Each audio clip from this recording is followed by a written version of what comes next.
remind you that the views expressed in today's show do not reflect the views of KZLX, KNWT, or Northwest Missouri State University. Thanks for tuning in and enjoy the show.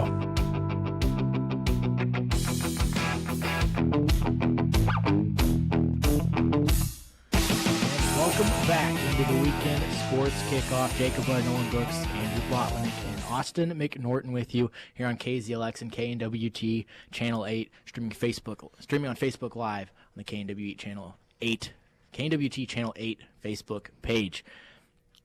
Yes, Caleb, I messed that one up. We're all good here. On the Weekend Sports Kickoff, we're not going to talk about college basketball and everything going on there. We've talked about a lot on here how we don't know much about college basketball. We're starting to learn a little bit more about how everything's shaping up. But just before we get into our picks for the week, what is everyone's initial thoughts about the latest week of college basketball? It's an interesting question for me between the top two teams in the country right now, between Tennessee and Duke. I mean, these are two teams that we know Duke has the NBA just superstars in Zion Williamson, R.J. Barrett, and everyone else. But Tennessee, really, for me, has just been playing so great. I mean, this is a team that averages around 80 points a game, close to 20 assists, and really they play great team basketball behind a superstar in Grant Williams. So you look at it, and I'll ask you guys, who do you think's the better team, Tennessee or Duke? We will get to that a little bit later. I just wanted some quick initial thoughts about the week. We'll get to that after our picks, but just the way it's all shaping up, we're starting to learn some things.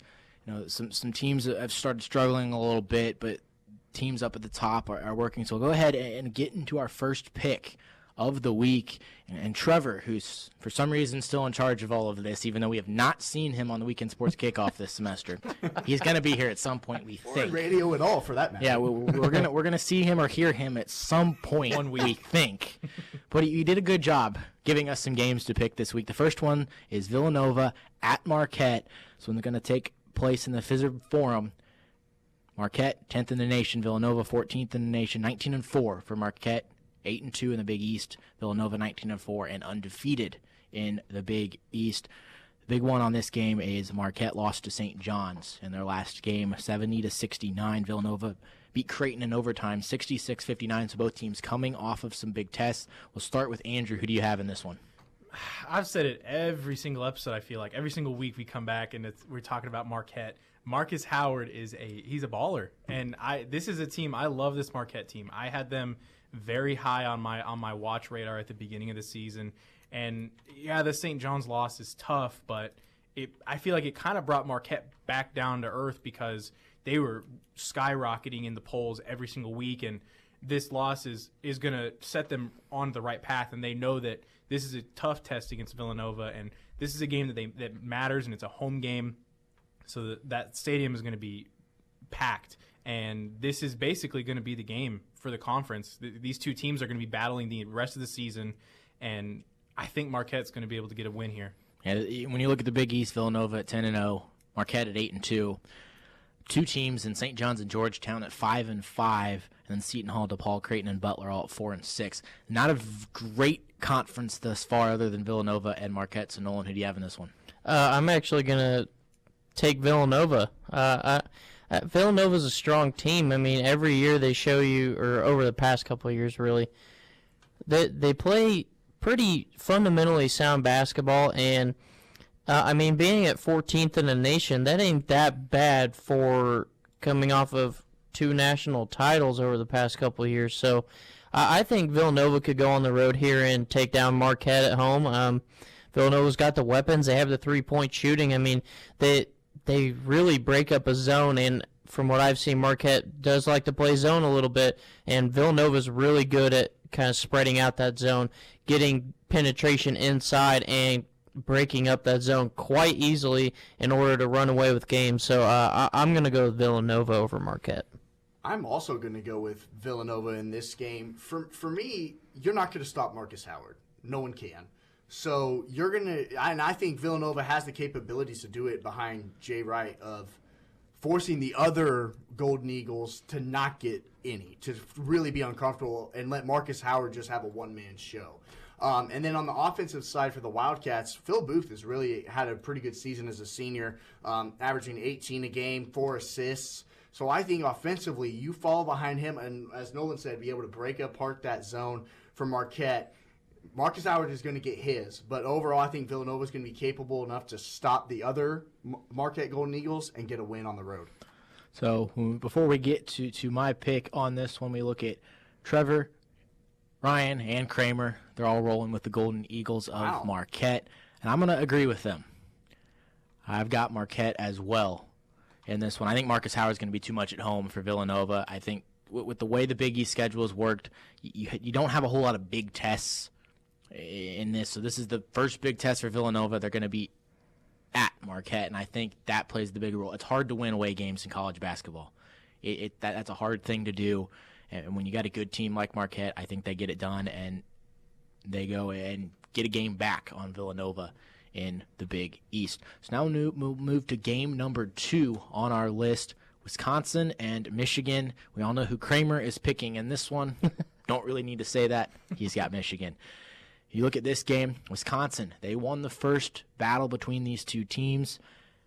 Andrew, going to be the same thing, or does Michigan pick up this one? I think it's definitely going to be a different game. I think Michigan's going to roll with this one. It's not going to be in Madison, Wisconsin. I think that was what gave Wisconsin the edge in the earlier game, is that it was a home game for them. And like you said, it's hard to win college basketball games on the road. We've seen Kansas struggle on the road this season specifically, 1-7, and this Michigan team, they've had a couple of tests where they've slipped up, but I don't think that they're going to lose in Ann Arbor. I don't think it's possible. And I think as long as Michigan can contain Ethan Happ, this is a game that they can win easily. Nolan? Yeah, I'm going to go with Michigan as well. That this is a very high-caliber scoring team. They show that every week.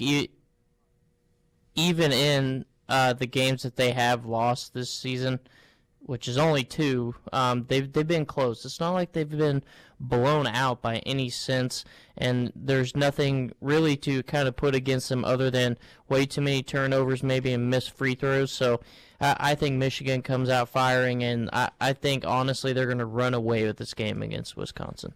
For me, in this game, it's trying to stop Ethan Happ, who's just coming off of a monster game where he had 26 points and forced a couple turnovers as well. But I'm going to take the Wolverines in this one, too. They just bounced back after the worst loss of the season against Iowa, put up a pretty impressive performance against the Rutgers. And really, for me, I think the difference for Michigan is going to be their freshman forward, Ignas Brazdeikis. He scored 23 points on Tuesday night against the Rutgers, and really, he kind of has something to prove. In a revenge game against Wisconsin, he played 23 minutes and didn't get a single point. So I think for him to have a big game, try to reach double figures like he did on Tuesday night, I think he could be a difference. Michigan, I don't think they lose to the same team twice in the same season. And Ryan and Trevor are both taking Michigan, and of course, as we've mentioned, Kramer is also going to take Michigan. And Caleb, too. Caleb is going to take Michigan as well. I think I forgot Caleb the first time. I think he was yelling at me. He picked Marquette in that first game. I apologize to Caleb on that one. I'm going to take Michigan as well on this one. I think it's tough to beat a good team twice, and that's the case with Wisconsin. Is you won it home the first time. You're now going to go to Michigan. You beat them once. They're going to want to come back and get their revenge. I think that's a tough task for Wisconsin. Michigan, they struggled against Iowa a couple games ago. They got back on track against Rutgers. I think this game's close, but I think Michigan ends up with the win. We'll now move to game number 3 on our slate of games we are picking here, and this one is the big one of the weekend. College game day. It's number 2 Duke, number 3 Virginia. Combined 3 losses between these two teams. Duke at 20-2, Virginia at 20-1, both 8-1 in the ACC. This is a big game, not only for the ACC play, but for all of college basketball. We'll start with Austin this time. Who do you got in this big-time matchup? Oh, boy, this is a great game. And it's really a toss-up. But so I'm going to go with the home team on this one in Virginia. For me, despite producing their second worst defensive efficiency performance this season, They shot 3 of 17 from three-point range, and really never had a chance to win that game against. It was close, but they couldn't shoot the ball from behind the three-point line. And playing against such talent in Zion Williamson and R.J. Barrett and these guys at Duke, you have to be able to keep up with them. And this is a solid, one of the top 5 most impressive defenses in the nation in Virginia. So I think at home that gives them an advantage to make those two uncomfortable for Duke, and then come out with a close victory on Saturday night. I'm actually going to go with Duke. I mean, despite Virginia's top 3 scorers all shooting over 40% from 3, I just think this Duke team is so dynamic. I mean, yeah, it was a close game, and they managed to pull it out, and this time it's on the road, but I think Duke's got the weapons to go in and steal a game on the road. They're going to be at the top of the ACC all season, so I'm taking Duke on the road. I think they have the better weapons and the higher scoring offense. Now, my brain on this one tells me to pick Virginia at home, but my gut, it's going to be a Duke sweep. Ooh. I think it's been – both these teams are playing phenomenal basketball right now, and this is going to be my hot take, is that it's not going to be a close game. Ever since these two teams played, Duke has beaten the last 5 teams by more than 10 points. They've been rolling. They've been hot. Zion Williamson and R.J. Barrett are way too hot to handle right now. And it's going to show on, I think it's the Monday game. I think it's a Monday game. It's going to show Saturday. I think Virginia, or not Virginia. I think Duke's going to get it. This one takes place Saturday. My big thing for Duke is they've not had a tough opponent for a while now. You just said they've won all of their games by plus 10, but you've got Pittsburgh, Georgia Tech, Notre Dame, St. John's, and Boston College. Not exactly the toughest 5 games to play in a row, especially when you're the number 2 team in the country. They were down at halftime against Boston College, too, and were able to come back. And when you get that kind of stretch in the middle of a season, it can be difficult when you haven't had to play the best basketball that you can play mediocre basketball and still run away by 20 points when you are Duke. You've got to go play a really good Virginia team that, if I'm going to look at a team that maybe the Northwest team here looks a lot like, it's this Virginia team this year, and that's with Virginia can play a lot of different styles of basketball. The big difference for this Virginia team, we've said it on here before, is this team can score this year. They've struggled to score in the past. They can score this year. Playing at home, losing the first game to Duke, I think Virginia gets this one. And Kramer agrees with me. Caleb and Trevor do not. Caleb and Trevor are going to take Duke on this one. So split panel, but more so in favor of the Duke Blue Devils. We'll move to game number 4, and we're going to head over to the AAC, the American Conference, with number 12, Houston, 22-1 and 9-1 in conference, taking on Cincinnati at 20-3 and 9-1 in conference. Again, you got 2 really good schools here that just suffer from not being in one of the Power 5 conferences, probably better than their ranking state. But we'll start with Nolan this time. Who wins this matchup? I'm actually going to take Cincinnati on the road. I think Cincinnati has a lot of good numbers. I mean, their leading scorer, Corey Davis Jr., 15 points per game, 3 rebounds, 3 assists, shooting 35% from 3 and 41% from the field. I think Cincinnati is just so diverse in their offensive play. They get on the fast break a lot, and I think they could outrun this Houston team, honestly. I know Houston is number 12 in the nation, and for good reason, but I think they could easily outrun this Houston team. And I actually said the wrong person. What I meant was Jaron Cumberland for Cincinnati. He's scoring 18 points per game. So I think Cincinnati has the better weapons. They're a lot faster, get out on the break a little bit better, and they'll win this game. It'll be close, though. Go ahead and give me Corey Davis Jr. and the Cougars in this matchup. I don't like Houston at the 12, but I do like them over Cincinnati. I think although their key win this season was their marquee win was over Oregon at the beginning of the season, they haven't really had any other slip-ups. They had that one loss to Temple. It was like a 4-point loss. But both of these teams are top 10 in points allowed. Cincinnati 61.5 points a game and Houston at 60.5. So some great defensive ball here. It's going to be a low-scoring game, but I think Houston edges out Cincinnati just barely. I think this is also going to be a pretty close game, and I'm going to actually agree with Nolan on this one. I think Jaron Cumberland is a real difference maker for the Bearcats. And really, Cincinnati, they've been in these types of games before. They know how to win these games on the road, close environment. They're used to pretty much controlling this conference and then doing well when you look towards March. So this is a game where you look on paper, it's pretty even. So, and looking at it, I just really feel that Cincinnati's experience in these types of games gives them the edge here on the road over Houston. So I like the Bearcats as well. And when we look at who the panel that's not here, they're all taking Houston in this one, and I'm going to agree with them as well. So the people with graphics, I'll take Houston. The people without graphics are taking Cincinnati. I think Houston, they've only lost one game. They're at home. I don't think, it's when you've before I said when you've played 5 games without having to play a tough opponent, it's tough to get up for a big one. When you really haven't played a big opponent for most of the season, you're ready to go and play some competitive basketball. I think Houston gets this done. I agree with Nolan and Austin. This game's close. I think it could come down to whoever has the last possession of the game, or with both of these teams, it could whoever comes up with the big defensive play at the end of the game. But I think Houston is the one to get it done. We'll now move to our final game, and the one issue we've had with Trevor picking these games, we always talk about a team twice, but I think it's needed this week, is Virginia has one tough schedule over the next 2 games. Duke at home, but then Monday they're going to take on North Carolina in North Carolina.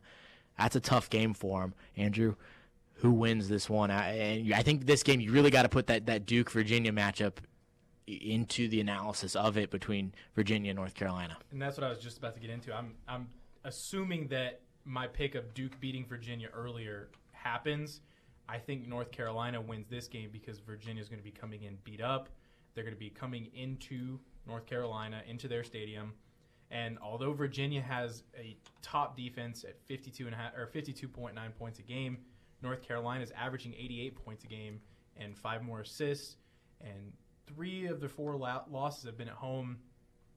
But Chapel Hill will definitely be rocking. It's going to be a loud environment because they know this is the game of the year for them. And until Duke rolls in. Well, yeah, until then. But for now, this is the game of the year for them. It's going to be a pivotal game, and if North Carolina can win this out, they know that they have a chance to be the 1 or the 2 in the ACC. Nolan?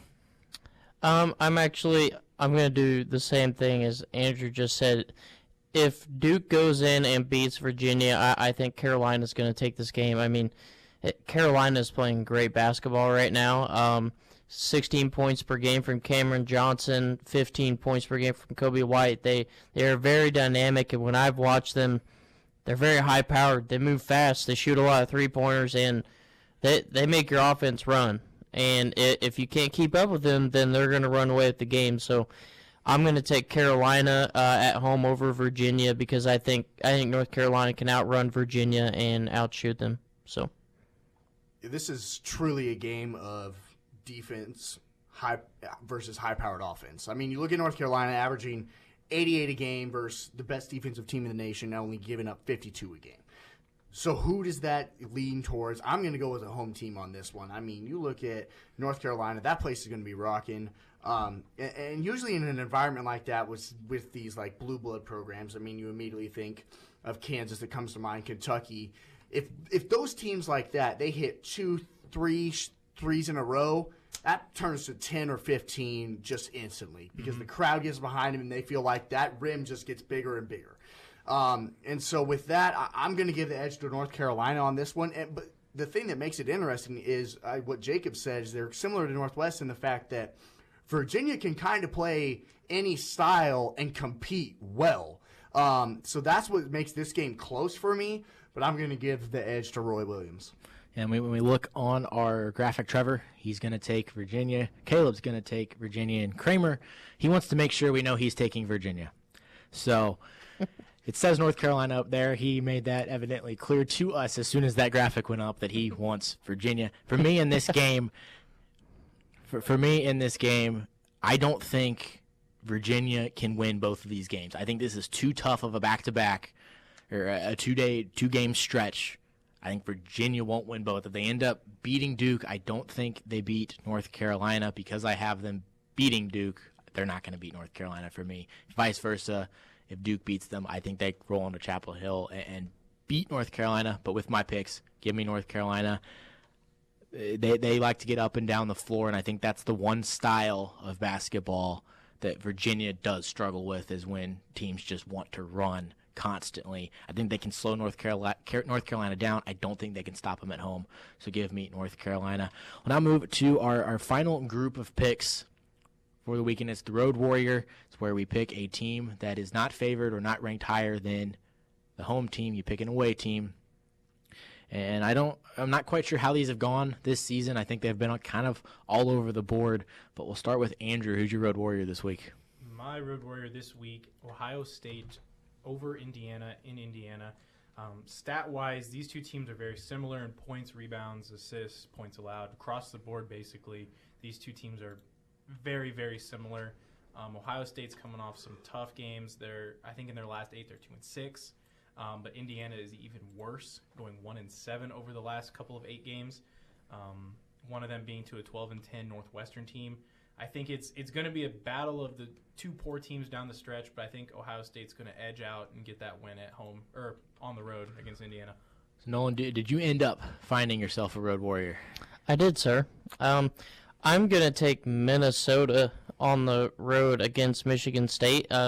Michigan State's coming off 3 losses in a row, and Minnesota's got 4 scores in double digits right now. So I know it's kind of a way out there pick because Michigan State's number 9 in the country, but Minnesota's got the offense to do it, and I think they could go in and steal one. It's not going to be a blowout by any sense, but I'm going to take Minnesota in a close one and steal it from Michigan State on the road. You're going to pick Tom Izzo to lose 4 games in a row? Yes, sir. Yes, sir. That's bold, man. That's bold. You know what? I'm going to go in the bottom of the SEC here and go with the Texas A&M Aggies over the Missouri Tigers. And the reason I say this is because I've seen what Texas A&M could do defensively. And they played against Kansas State and got a big win. And they went to a zone in the second half, and really Kansas State couldn't get anything offensively. I think if Texas A&M, and they just coming off of a really close loss against Ole Miss, if they can go on the road in Columbia and make Jordan Geis uncomfortable, I think Missouri's going to have a tough time scoring. So I actually like the Aggies in this one. I know that they're in a bit of a stretch. They only won 1 conference game. I like them over the Tigers. And so when you look at who are the rest of our panels picking, Trevor, he's going to take Rutgers over Illinois for his Road Warrior. Kramer, Northwestern over Iowa. Northwestern over Iowa. That's a tough one. I'm not sure if Kramer's going to get that one right. Speaking of tough ones, Caleb's got Oklahoma State over Caleb's Kansas. got the interesting one. I think we need to take some time to talk about real quick. Oklahoma State over Kansas. I know Kansas is struggling, but Allen Fieldhouse is a tough place to play.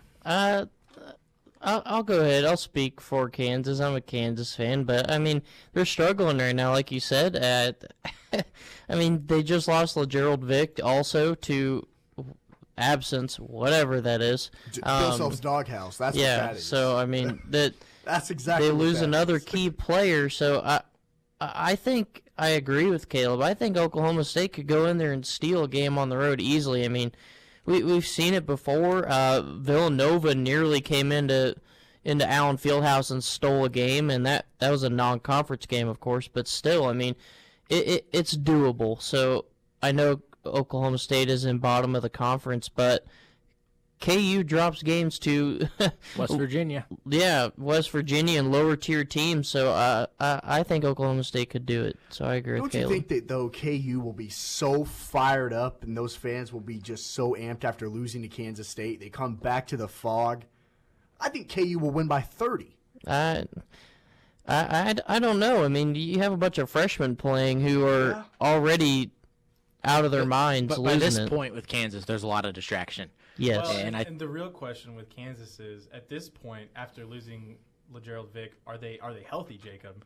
Are they healthy still? At this point, they are no longer fully healthy. No. So, Kramer, you won out on that one. Kansas is no longer playing at full strength. I will concede. My road warrior for this week is going to be Auburn over LSU. LSU 8-1 in conference, 8-4 overall, 21st ranked in the country. Good team. I think Auburn's the better team. I think they roll in there, and they kind of put LSU back in their place of a mid-tier SEC team. So that's all of our road warriors, all of our picks for this week.